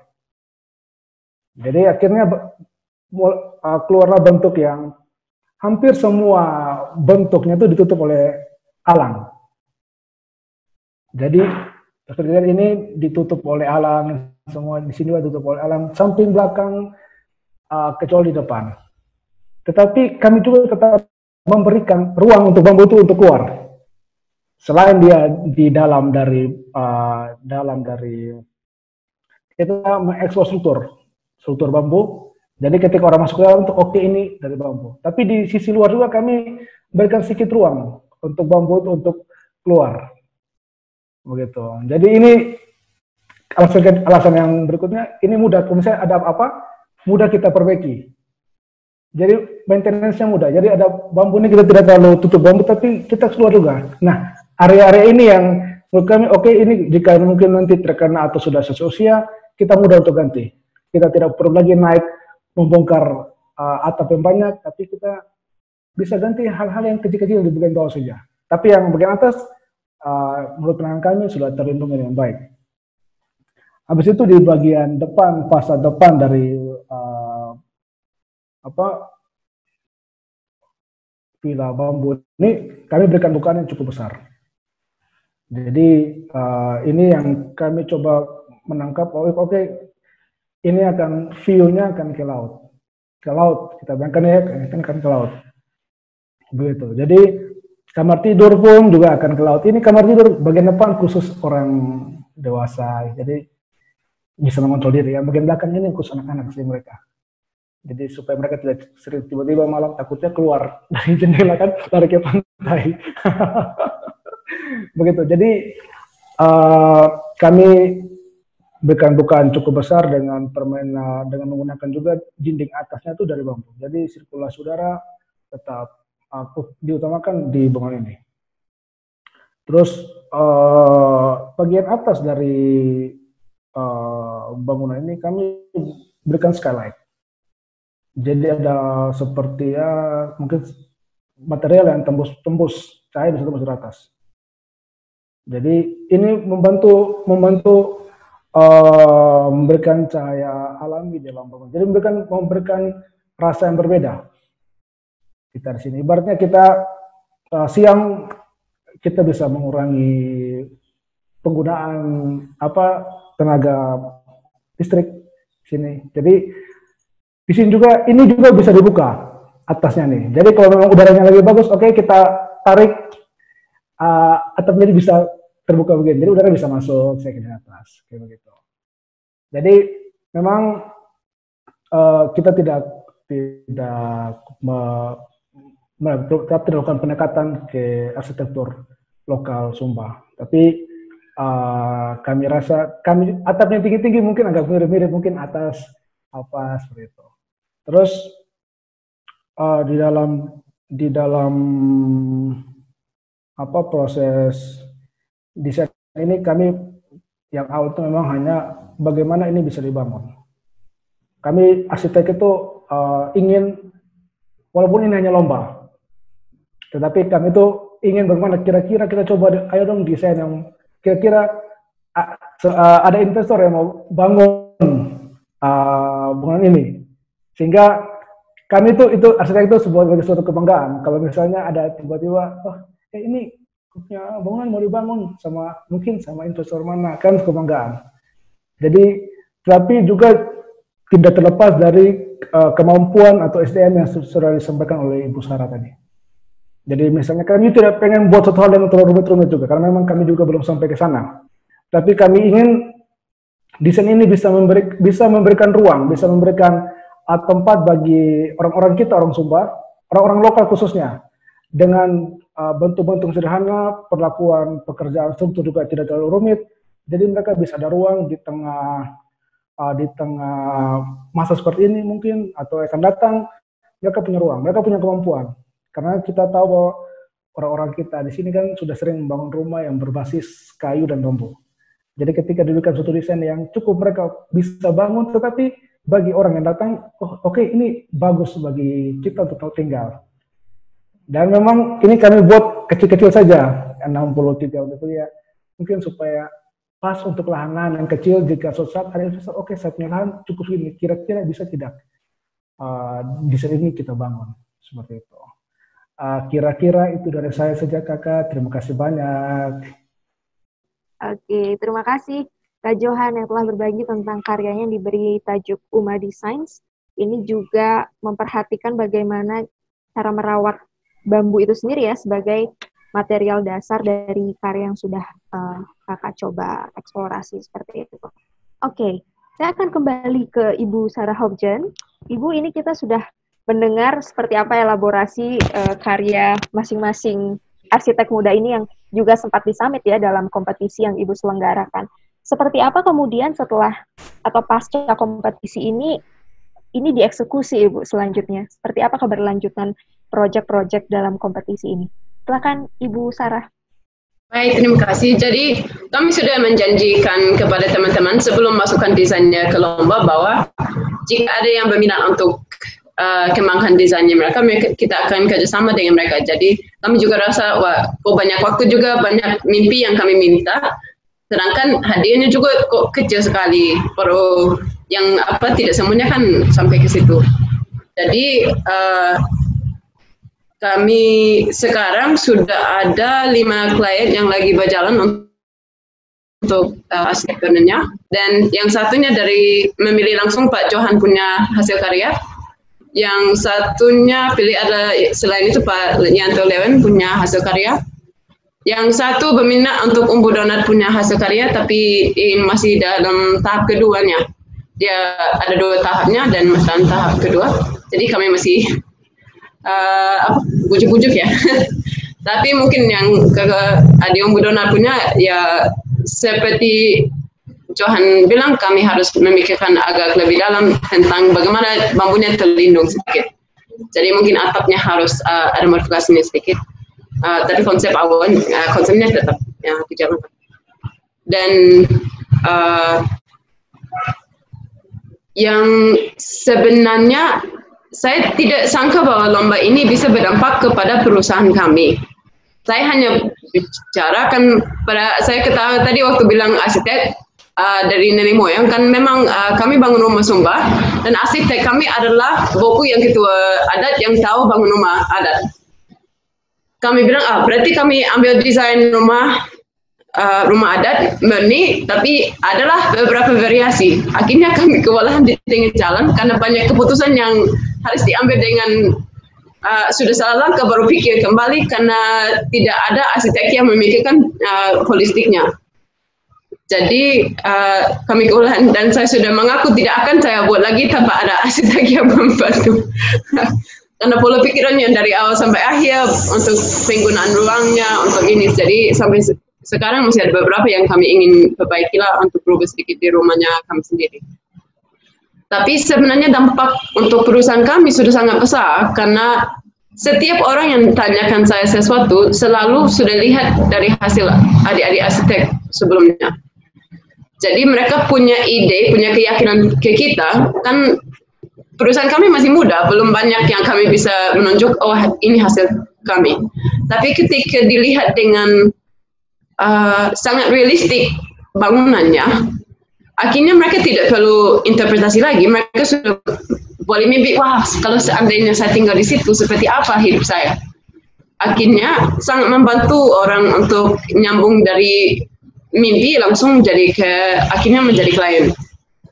Jadi ya memang di luar pikirannya saya bahwa bisa seperti itu. Tapi kami juga awalnya hanya pikir, oh yang 3 terbesar atau apa yang kita muat di Facebook atau di Instagram. Ternyata dari 7 entry-nya 6 kami bilang harus muat semua ini, kan pasti ada yang minat juga ke depan. Dan cukup terkagum juga orang lain dengan melihat, wah ini hasilnya anak-anak Sumba semua. Banyak yang tanyakan saya sampai kedua atau ketiga kali, oh memang mereka masih di situ, memang mereka maksudnya posisinya ada di situ dan bekerja di situ. Ya kecuali umur donat ya. Kemudian hilang ya. Tapi tetap saya yakin ke depan pasti tetap kembali ke Sumba juga. Karena kami juga sedikit lihat adik-adik yang asik, yang punya kreativitas tinggi harus kerja yang bangunan-bangunan pemerintah terus, yang hanya main di warnanya, warna pun dari orangnya, kayak sedih juga ketika karyanya tidak digunakan. Jadi sebenarnya dampaknya cukup besar terhadap bisnis kami, dan walaupun kami dalam keadaan COVID yang seharusnya menjadi tantangan, selama ini kami cukup bertahan karena orang melihat gambar-gambar itu dan mulai bermimpi. Akhirnya tanah-tanah yang mereka ada di Sumba, yang mungkin selama ini mereka sibuk, tidak nanti-nantikan, mereka mulai lihat lebih baik, lebih ini, dari kombinasi gambar, memikirkan, saya ingin yang seperti ini, begini-begini. Dan jadi sebenarnya cukup terbantu dengan COVID, dengan slow down-nya, bahwa orang juga yang punya mimpi, ya slow down, mereka punya ruang gerak untuk bermimpi. Dan bahan mimpinya sudah ada, jadi kami tidak bingung lagi dengan mereka. Sama seperti sana yang jauh-jauh, sudah ada konsepnya, sudah ada dari ini adik-adik. Jadi sangat membantu sebenarnya bisnisnya kami, dan kami memegang semua adik-adik ke depan. Saya yakin ya nanti kalau kita sudah kuasa satu Sumba berarti kerjasama. Semuanya tak terbatas. Oke, mungkin itu saja Rambu, thank you. Iya, terima kasih Bu Sarah. Ini kita tadi sudah bicara cukup banyak juga bambu dengan budaya masyarakat Sumba dan bambu sebagai bahan arsitektur. Saya mau meminta pandangan dan pendapat Ibu Sarah juga sebagai pihak yang memang concern di bahan dasar material bambu ini ya Bu ya. Kita bicara sedikit lebih scientific sedikit, karena bambu sendiri dia memiliki sifat sebagai penyerap emisi karbon yang sebenarnya bermanfaat juga untuk merehabilitasi lahan ya Bu ya, yang sudah mungkin gersang dan lain sebagainya karena kemampuannya menyerap air. ini kita bicara tentang visi bahwa arsitektur bambu bukan hanya sebagai masterpiece gitu atau karya besar dari kawan arsitek, tapi secara kolektif akhirnya bisa diadaptasi selain masyarakat Sumba, tapi juga barangkali masyarakat Indonesia yang lain gitu Ibu Sarah. Kami perlu penjelasan sedikit seperti apa sebenarnya keunggulan bambu itu sendiri Bu untuk bahan arsitektur. Silakan Ibu Sarah. Oke, mungkin jadi bahan, kami ingin sebenarnya mimpi holistiknya saya adalah di setiap desa punya rencana tata ruang, dan ada bagian yang dibagikan khusus untuk bambu. Dan itu khusus untuk ya di pinggiran sungai, untuk rehabilitasi pinggir sungai, juga untuk penerapan karbon di lahan-lahan yang tidak produktif yang lain. Jadi bukan bukan berkompetisi dengan bahan-bahan untuk ketahanan pangan, tapi justru ada nilai tambahnya. Juga untuk tempat yang harus dikembangkan lagi tanah soilnya, karena banyak juga tempat yang sudah berbatu. Itu memang butuh perjuangan untuk kami rehabilitasi, tapi saya rasa dengan ada nilai ekonominya bisa. Dan challenge-nya biasa kan disebut rehabilitasi dengan pakai kayu, tanaman-tanaman kayu. Bedanya kayu dengan bambu adalah kayu ketika dipotong tidak tunas lagi, atau kebanyakan pohon-pohon kayak jati, mahoni, berarti ketika ditebang mulai dari nol kembali. Sedangkan bambu justru akarnya tetap, dan ketika satu rumpun sudah berumur 6-10 tahun tergantung jenisnya, sudah bisa kita mulai potong, dan setiap tahun kita bisa potong di rumpun yang sama, yang berbeda. Jadi yang kami targetkan yang umur 3-5 tahun. Jadi cepat sekali untuk ininya. Untuk arsitekturnya, berarti dia bahan yang rendah emisi, bahan negative emissions, karena dengan adanya bangunan pasarnya bambu, berarti semakin banyak bambu yang ditanam, sebanyak penerapan karbonnya. Jadi ketika serumpun bambu itu tidak ada yang dipotong, penerapan karbonnya agak statis. Ketika ada yang dipotong terus, berarti ya tumbuh terus. Jadi sebenarnya ya akhirnya dia arah ke negatif. Dan juga sebagai bahan yang lebih sudah cantik, sudah ada rasa alaminya. Dan tapi kami di Sumba sangat dibantu dengan perkembangannya Bali Green School, Green Village, karena itu sudah meningkatkan minat pasar di Indonesia. Jadi kami sebenarnya marketingnya kami adalah perusahaan lokal yang bersama dengan orang lokal, dan kami bisa, yang mereka bisa kami juga bisa. Jadi mereka sudah buktikan pengguna minatnya untuk bambu, dan hampir semuanya yang datang di kami sudah dari Green School, Green Village, asal di Bali, perusahaan-perusahaan besar di Bali. Hanya mereka ingin yang lokal karena namanya bambu juga kita ingin yang sustainable. Jadi sebenarnya ya kami juga di posisi yang cukup muda dari segi segitu. Jadi se-Indonesia Bali sudah kembangkan minat pasarnya. Tapi kami lihat semakin lama bergerak, juga semakin mahal kan kayu, semakin terkenal juga dampak dari potong kayu di hutan. Dan juga kami ingin ke depan, ini adik-adik ya, kami punya misi ke depan bahwa ada saatnya yang pasarnya di Sumba jenuh, bahwa semua ambilnya dari kita, dan kami lebih khusus sekarang di bangunan pariwisata. Tapi kami mau bawa arahnya ke masyarakat. Jadi mungkin lomba tahun depan adalah, ini berarti teman-teman dapat bonus ya. Lomba tahun depan adalah bagaimana rumah yang bantuan dari pemerintah, biasanya ada bantuan 17 juta dari pemerintah. Dengan dana segitu, apa yang kamu bisa buat? Jadi mungkin arahnya lain, tapi butuh kreativitas lain. Kan kami lihat yang rumah yang disebut permanen dari pemerintah sekarang, dari kelurahan ada bantuan, itu justru bangunannya tertutup, panas sekali karena dananya terbatas, jadi atapnya juga tidak tinggi. Akhirnya rumahnya panas, dan jika mau didinginkan butuh listrik yang banyak, tapi justru masyarakat yang dapat bantuan itu cuma tinggal dengan panas, tidak hanya harus kipas saja. Bahkan tidak pasang jendela karena akhirnya pasang jendela pada kepanasan rumahnya. Jadi segi security-nya, segi apa yang disebut permanen, akhirnya tidak ini. Kami juga ingin bagaimana berubah pola pikiran pemerintah. Kami punya rumah adat ukuran 14 x 15. jadi sudah cukup besar, nyaman sekali. Tapi kalau dilihat dari data kemiskinan, kami masuk kakak miskin. Kan hitungnya mereka ada alang dengan gede. Jadi masih dari pemerintah dianggap itu rumah miskin. Ya sudah Pak, mau kasih bantuan silakan saya kasih orang. Tapi kan pola pikir yang seperti itu tidak masuk akal kan. Jadi bagaimana ini? Tapi yang kami diuntungkan di Indonesia, standarisasi mungkin lebih khusus di Sumba ya, building standarnya masih bisa lah untuk kita bangun bambu. Yang di negara maju ada salah satu challenge-nya mereka bahwa semua standarnya menggunakan kayu. Kalau kami gunakan bambu semacam ini yang sudah jadi papan, ini jauh lebih keras dan ketahanannya jauh lebih tinggi daripada papan yang seukuran. Jadi sebenarnya kalau dilihat dari building standarnya, ini lebih bagus daripada kayunya. Tapi belum ada pengakuan seperti itu di standar internasional.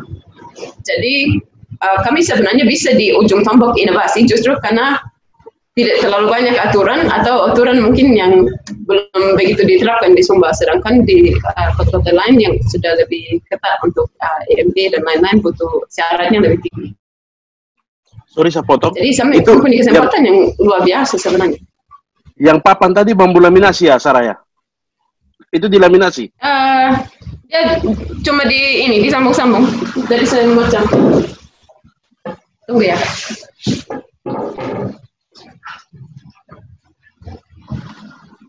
Jadi laminasi yang biasa disebut, yang biasa disebut laminasi itu yang ada lapis-lapisnya, yang seperti Indo Bambu mereka bikin lantai yang ada kayak triplex. Yang ini strip bambu yang disambung. Jadi bambu yang tebalnya 3 cm lalu disambung ada pakai pen, lalu pakai lem. Tergantung kalau yang kayak papan itu pakai lem, pen sama lem. Kalau yang ini dia hanya pakai pen karena masih ada celah-celahnya. Ini kami gunakan untuk lantai. Jadi ini untuk keheli di rumah adat, untuk keheli. Karena biasa di bambu biasa dipakai bula-bula kan, itu ada orang masih tidak nyaman, akhirnya semuanya lari ke pakai papan kayu. Tapi dengan ada celah-celahnya, asiknya juga kalau punya lahan di pinggir pantai, orang naik dengan kakinya ke pasir-pasir. Kalau yang ini, pasirnya masih lewat. Kami di rumah juga punya lantai yang luar biasa seninya. Dia mengkilat, glossy, laminating, tapi anjing saja lewat sudah bekas kaki. Apalagi anak-anak kecil, belum lagi ini kami yang besar. Jadi dengan pola bangunan yang terbuka, kita butuh juga materi lantainya yang cocok dengan itu. Jadi debu-debu tidak terlalu kelihatan kan ada teksturnya juga ini dan pasirnya langsung jatuh ke bawah. Oke, saya penasaran. Tadi yang sudah jadi papan itu, kalau harga, kalau dari sisi biaya dia lebih hemat dari kayu atau tidak? Kami sebenarnya sekarang walaan di equipment. Kalau kami sudah punya mesin yang lebih besar, bisa bersaingan. Oke, ya, masih pilot project kan? Ya, dia ini. Tapi ke depan akan kalau kami sudah punya mesin yang lebih besar, secara dunia dia bersaingan. Hanya kami yang masih keterbatasan di alatnya. Ya, karena sekarang dia masih lebih ringan juga. Karena dia masih pilot project, jadi pasti mahal. Tapi begitu nanti equipment datang dan jadi mass product, dia pasti akan lebih biaya operasional pasti bisa ketekan. Ya. Oke, keren. Nah itu kuncinya tuh nanti kita. Ya artinya kita kalau bangun sesuatu kita bisa beli bahan di sana. Ya. Kami juga ada ada lagi kolaborasi dengan ada Mbak Nisa teman kami. Yang untuk furniture, jadi dia lagi cari kerja sama dengan desainer. Yang pertama yang kami kemukan laptop, meja laptop, karena semua kerja di rumah kewalahan kita tunduk terus di laptop. Jadi bagaimana laptopnya diangkat untuk sekalian yang bisa dibawa ke kafe-kafe kayak di orang yang biasa kerja di kafe di Bali. Jadi ada beberapa yang kami kembangkan. Ini juga kami persaingan, ada sedikit bukan sedikit peluang di pasar di Australia besar sekali sekarang. Masih ada challenge-nya dengan standarnya, tapi dengan kebakaran hutan yang lalu, saat provinsinya saya sendiri, Victoria, sudah berhenti untuk mengambil kayu di hutan.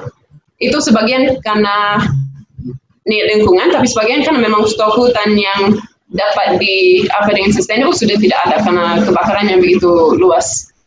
Dan pohon-pohon di sana butuh 50-80 tahun sebelum bisa dipotong ulang. Ya, yang hutan alami. Jadi prosesnya sangat panjang sekali. Dan selain itu, kami punya ongkos, kalau di Australia, labor cost-nya tinggi sekali. Untuk mau pabrikan kayu di Australia, ongkos pengerjanya yang tinggi sekali. Jadi kami sebenarnya punya peluang ketika mereka sudah mulai rasa krisis hardwood untuk bangunan, ya masuklah bambu, baru kami disumpah dengan ongkos bangunannya yang rendah, ongkos pengerjaan yang cukup rendah, tapi berikan pekerjaan kepada teman-teman di desa yang selama ini tidak memiliki pekerjaan. Tapi sebagai supplier untuk strip-strip, challenge-nya bambu yang utuh, kalau di desa, kalau kami mau ambil dari KKH, tidak ongkos truk. Terlalu besar biaya akses, biaya transportasi. Tetapi kalau yang kita ambil adalah strip-strip yang sudah dibentuk seperti ini, satu truk sudah banyak sekali. Jadi biaya transportasinya dapat kita tangani. Yang ini memang sudah di-treatment, tapi kami juga lagi lihat kalau sudah jadi seperti ini kan belum tidak bisa diterima lagi. Tapi kalau yang lantai-lantai yang lebih terbuka mereka bikin di desa seperti itu masih bisa kita random masak dengan borax. Jadi sebenarnya peluangnya kami punya mimpi bukan sesumba, tapi ya lintas negara lah. Jadi banyak sekali pekerjaan. Ya, ada saatnya yang pasar di Sumba akan jenuh, tapi kami berharap ya kami sudah punya langkah ke ini untuk yang lebih besar dan produk-produk turunannya yang dapat dijual di luar. Mungkin itu saja. Jawab pertanyaan kejawab tadi kayaknya. Ya. Merambah. Terima kasih banyak Ibu Sarah Hopjen yang telah berbagi juga seluk-beluk mengenai bahan material arsitektur ya dari bambu yang sudah tadi dijelaskan. Dan selanjutnya kita akan mendengarkan pandangan dari Kak Ubu Billy setelah tadi kita mendengar elaborasi karya masing-masing kawan arsitek muda, termasuk tadi tambahan sudut pandang juga dari Ibu Sarah Hopjen yang selama ini memang telah mencari tahu seluk-beluk kegunaan, kelemahan, dan fleksibilitas bambu itu sendiri sebagai bahan arsitektur. Silahkan Kak Ubu. Ya, wah, asik sekali ya, keren. Dan saya bangga, terutama sama adik saya bertiga ini, dan masih ada juga teman-teman lain kan yang submit. Saya bangga sekali, kalian luar biasa dan maksud saya, ya kalian SDM yang memang dibutuhkan, bukan hanya Sumba, tapi sebenarnya Indonesia gitu. Lalu, saya senang juga tadi ternyata di Bu Sarah di Sumba Sustainable itu masuk di R&D, udah Research and Development, dan itu kita sudah maju lagi. Itu sudah maju, maksudnya saya malah tidak sangka sudah seperti begitu gitu. Dan ini bakal lebih optimis bahwa generasi Sumba masa depan tidak hanya akan jadi penonton ya di beberapa tahun ke depan gitu. Baik, saya mau ulas sedikit apa yang kita sudah bicarakan. Pertama, tadi di awal bahwa ada problem di Sumba dan itu menjadi tugas kita, mungkin bukan hanya di Sumba, mungkin di NTT. Rumah alang, rumah kayu itu menjadi simbol ketertinggalan kan. Banyak orang meninggalkan rumah-rumah adat kita, kemudian tinggal di rumah-rumah tembok gitu. Ya karena kita nontonnya, karena informasi yang masuk ke kita kan nonton serial-serial TV, sinetron itu kan. Nah itu yang menyebabkan akhirnya sudut pandang atau cara pandang kita modern atau maju itu seperti di Surabaya, seperti di Jakarta gitu. Nah sekarang tugas kita sebetulnya menaikkan value tadi. Nah itu teman-teman udah lakukan. menaikkan value bahwa bambu itu banyak ininya, bisa kita naikkan gitu. Dan teman-teman sudah melakukan, lalu beberapa bangunan juga sudah dibangun, dan itu nanti akan merubah, pasti akan merubah persepsi pada saat orang masuk, orang lihat, oh bisa begini ya, dia pasti akan berubah, dan sudut pandang itu kita harus rubah. Jadi rumah dari kayu, rumah dari bambu itu keren. Gitu. Memang ada masalah, pemerintah kita kan ketakutan sama angka BPS itu kan. Tapi kalau saya jadi pemerintah, saya nggak peduli sama angka BPS, ngapain kita peduli? Yang penting itu nggak ada yang miskin, bukan yang penting angka miskinnya tidak ada. Artinya dia bangun aja strategi, yang paling miskin itu diangkat. Angkat yang paling bawah itu dibantu gitu. Dengan yang paling bawah terangkat, yang di atasnya pasti terangkat lagi kan. Nah itu yang dilakukan. Angka BPS itu kan bonus saja. Bila perlu, Bapedanya itu bikin sistem hitungan sendiri, bertarung sama angka BPS. Oh enggak, angka kita begini, ini kriterianya. Kenapa nggak bisa? Hari ini semua bisa gitu. Kalau mau kan. Nah tapi itu tugas mereka, semoga mereka nonton sih. Lalu, tadi konten pasar, benar. Pasar tadi. Bu Sarah sempat bicara soal pasar, betul. Apa-apa yang teman lakukan sekarang itu dengan sekarang dunia global seperti ini, dunia makin dekat gitu ya, dengan digital ini kan dunia makin dekat. Kita bisa ngobrol begini dengan jarak yang ini. Artinya hari ini kita bisa membuat konten-konten lokal tapi untuk global gitu. Jadi apa yang teman lakukan di sini nanti bisa saja itu rumah-rumah yang teman-teman bangun tadi, desainnya kawan-kawan itu bisa aja nanti akan ada di negara-negara lain, diminta dan dikirim. Dan itu kan di Bali sudah hal biasa. Desain saya beberapa memang ada yang di luar, ada yang di Thailand, ada yang di ini. Jadi mereka beli desain lalu mereka bangun. Itu ada dan udah biasa di Bali. Dan itu sebentar lagi kan karena kita juga Sumba juga pariwisata kita makin asik gitu kan, makin maju. Harusnya itu sebentar lagi pasti akan sampai ke sana kalau kita punya uniknya, kalau kita punya sesuatu yang orang tidak ketemu di sini gitu. Orang tidak lihat lagi di Bali, di Sumba kok ada anak-anak gitu, mereka pakai gitu. Nah kita harus temukan tuh kriteria ciri khas kita dari setiap desain dan produk kan begitu. Sumba TV juga begitu, makanya kami punya label film kampung itu. Jadi filmnya syuting di kampung, bikin di kampung, memang sama seperti yang teman-teman bikin. Ya kami masih pilot project juga, tapi memang itu disiapkan untuk project besar. Untuk project besar, jadi sekarang kita masih, ya beberapa tahun ini kita R&D, risetnya, ini kita sudah mau masuk ke tahap selanjutnya, kita sudah mau benar-benar memprofesionalkan film kampung. Tapi sasaran kita bukan untuk kita nonton sendiri, bukan. Sasaran kita ya memang Netflix, Apple TV gitu, karena siapa yang bisa membuat film dengan detail-detail di kampung, ya kita sendiri kan. Orang luar dia datang dengan sudut pandang dia gitu. Nah, kita sebetulnya punya kelebihan, kita tahu sudut pandangnya dari dalam gitu. Nah, itu yang coba kita bangun. Artinya hari ini dengan kemajuan teknologi, dengan globalisasi yang terjadi makin cepat, kita sangat bisa bikin konten lokal tapi untuk global gitu. Untuk ditonton global. Nah, teman-teman juga bisa berkaryanya karya lokal tapi untuk kebutuhan atau untuk pasar dunia itu sudah sangat memungkinkan gitu. Karena bangsa-bangsa Eropa, Amerika yang sudah lebih maju dari kita, dia kan sudah pikir bagaimana ke Mars. Nah, kita yang berpikir bagaimana ramaikan dunia, kan begitu. Jadi harus begitu pemikirannya, karena kita orang NTT itu kan punya stigma bahwa kita ini tertinggal gitu. Nah, ini yang harus kita sendiri yang harus bisa keluar dari stigma itu. Nah, dengan lihat teman-teman begini, saya yakin sekali generasi kita akan generasi asik lah. Generasi yang sangat bisa bantu Sumba untuk jadi bagian penting dari Indonesia di masa depan. Lalu tadi saya lihat tuh 3 adik ini punya pendekatan, ada yang pendekatannya budaya gitu kan. Nah itu keren. Nah itu harus teman-teman arsitek lain harus nonton ini dan lihat bagaimana cara kalian mendesain dengan pendekatan itu. Lalu Johan pendekatannya saya yakin banget dia sama kayak saya Johan nih. Jadi pendekatannya sudah pendekatan profesional karena mungkin dia sudah berpraktek cukup gitu. Jadi sudah tahu ini sisi. Jadi pendekatannya lebih ke kenyamanan ke ini. Dan itu memang semua orang akan fase gitu. Tapi kalau lomba memang itu konsep seperti Umbu Donar tuh yang konsepnya keren lalu susah dibangun. Nah, itu lomba tuh biasa begitu. Makanya saya sekarang sudah memutuskan untuk tidak ikut lomba lagi, karena pendekatan saya udah bukan begitu. Jadi saya sekarang kalau membangun sesuatu, pendekatannya pasti bisnisnya harus jalan. Misalnya kalau saya bikin restoran gitu, yang saya desain paling utama itu justru bisnisnya. Karena apa?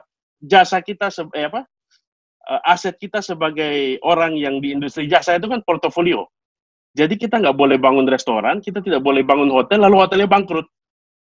Karena proyek kita nggak akan dapat proyek lagi setelah itu gitu. Nah itu yang jadi beda. Jadi kalau kayak kami ini ikut lomba, biasanya sih lewat, udah nggak masuk. 10 besar aja mungkin udah nggak masuk. Gitu. Nah itu keren. Jadi sebetulnya membangun SDM itu seperti yang dilakukan Bu Sarah dan kawan-kawan ini. Jadi kita bisa lihat, kayak sekarang kan saya bisa lihat nih talenta-talenta muda nih. Talenta-talenta muda. Nah jadi semakin banyak lomba, semakin banyak kompetisi, itulah cara membangun SDM. Ya kita harus ingatkan pemerintah tuh sebenarnya, seperti Dinas Pemuda dan Olahraganya itu. Nah ini sebenarnya lomba-lomba ini yang mereka harus bikin, lomba-lomba di olahraga, lomba-lomba di supaya apa? Supaya lahir, supaya anak-anak ini ketemu jati dirinya dan dia tahu apa energi mudanya ini disalurkan kemana. Karena kalau energi ini nggak disalurkan, makanya di Sumba selalu ditanya kenapa banyak yang suka minum, kenapa banyak yang kriminal gitu melakukan aksi setelah minum-minum. Ya iya, lu nggak kasih ruang untuk dia salurkan energinya, pasti ke sana dia larinya gitu. Nah itu harus mereka harus belajar bikin kompetisi itu harus sesering mungkin. Makanya kenapa kita anak NTT setiap kali sampai ke Jawa atau sampai ke Bali, kita minder sama teman-teman kita. Kenapa? Karena lemari mereka penuh sama piala, kita kan kosong. Mereka lomba menggambar ada piala, lomba ini ada piala, kita nggak ada. Makanya pada saat kita kuliah itu, masuk kuliah, pasti 1-2 tahun itu kan kita seperti merasa jauh sekali sama mereka kan, lalu mereka juga ke sana pakai kendaraan. Kita kan biasa 1 tahun 2 tahun pertama itu kan jalan kaki. Saya 2 tahun pertama jalan kaki, gitu. Jadi, nah ini sebenarnya yang dengan dunia makin global, mereka juga pemerintah kita juga kemana-mana, lihat referensi kemana-mana, harusnya mereka lihat ini bagaimana membangun bahwa SDM kita harus diunggulkan. Seperti bambu tadi. Kalau mereka belajar bambu, kita semua, bambu ini, seperti yang Sarah bilang tadi, ada beberapa bangunan bambu yang sudah dibangun di Sumba, tetapi bahannya itu kan dari Bajawa. Kenapa dari Bajawa? Saya udah diskusi sama mereka, karena bambu di Sumba itu kan dia per kampung, rumpun sedikit-sedikit, tapi hampir setiap kampung ada. Nah, kalau di Flores, dia hutan. Jadi dibabat sekalian, nggak apa-apa dibangun, karena nanti dia akan tumbuh lagi, nggak perlu kita tanam, dia tumbuh lagi. Lalu biaya mobilisasi lebih murah, karena dia ada di satu hutan. Nah, kita kan terpisah. Biaya kumpul, lalu sortirnya, itu semua biaya, kos. Nah, kalau kita pengambil kebijakan, itu harusnya kita segera, ini ada potensi bambu di masa depan, ayo, kita revolusi hijau, tanam bambu sebanyak-banyaknya, gitu. Di lahan-lahan yang tidur. Karena bambu masa depan, menurut saya bambu masa depan. Saya cukup mengerti bambu karena skripsi saya waktu itu teknologi bahan, itu tentang bebak dan bambu. Artinya saya pelajari karakteristik bambu. Lalu tentang bambu laminasi, itu skripsi saya dulu. Jadi, bambu itu menurut kita memang masa depan, karena kita kan makin sadar, manusia global dunia ini makin sadar bahwa tambang itu tidak bagus, gitu. Karena apa? Karena kita gali lalu lubang-lubangnya ada. Nah, kalau bambu kita potong, atau bambu atau kayu sekalipun, kita potong di atas, medan tanamnya kan tidak rusak, dia bisa tumbuh lagi. Nah, jadi saya rasa bambu ini adalah masa depan kita. Khususnya Sumba, beton jelas tidak cocok. Kualitas pasir kita itu ada lumpurnya. Saya beberapa kali bangun di Lelewatu misalnya, kita temukan bahwa kualitas pasir itu sulit sekali. Kalau di Sumba Timur mungkin di pasirnya Kali Kambaniri itu lumayan. Tetapi sama juga itu bukan pasir gunung api gitu. Tidak sama dengan di Flores atau di daerah lain, atau di Bali atau di mana yang ada gunung apinya, sehingga pasirnya itu pasir berkualitas untuk beton. Kita itu pasirnya lumpur. Artinya sulit sekali mengejar kualitas beton yang baik gitu. Nah, masa depan kita adalah kayu dan bambu. Bambu, kayu betul, panennya lama, bambu panennya lebih cepat. Bahkan tidak perlu tanam gitu. Itu kan ajaib itu ya. Maksudnya Tuhan memberikan sesuatu yang ajaib buat kita. Jadi, nah sekarang tugas kita adalah menyadarkan khususnya teman-teman arsitek kita yang lain di Sumba ini, bahwa bambu ini masa depan. Mari kita mulai, apalagi sudah ada yang melakukan riset kan, Bu Sarah dan kawan-kawan biarin aja mereka melakukan riset and development-nya, kita kembangkan desain kita, kreativitas kita gitu. Nah, era ke depan ini kan memang era kolaborasi. Jadi di antara kita ini nggak boleh ada yang saingan, kita kolaborasi justru. Nah, masa depan kan harus begitu. Lalu ada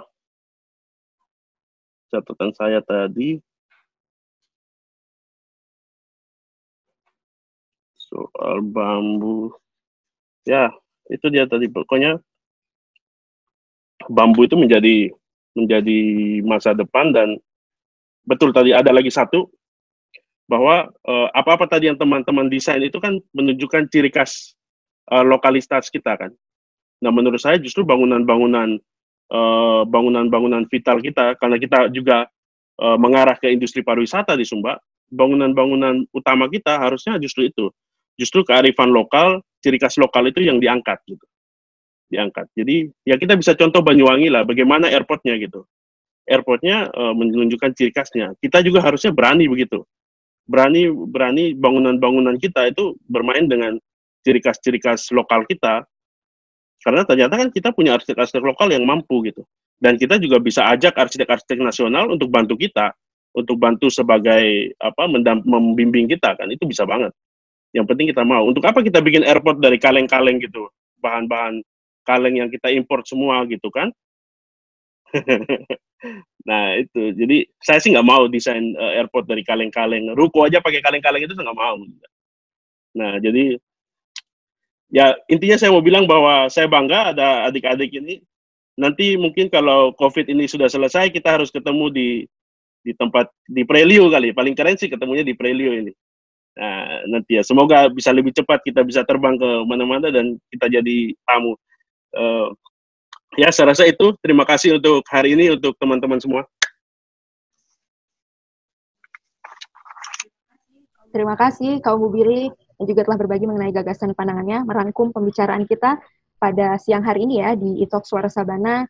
Itu dia yang diharapkan sebenarnya diskusi kita kali ini bukan hanya mengangkat bambu sebagai objek, bahan material arsitektur, tapi juga membongkar pola pikir dan kebiasaan masyarakat kita untuk bisa lebih memperhatikan pola hidup yang lebih apresiatif terhadap budaya dan juga lingkungan.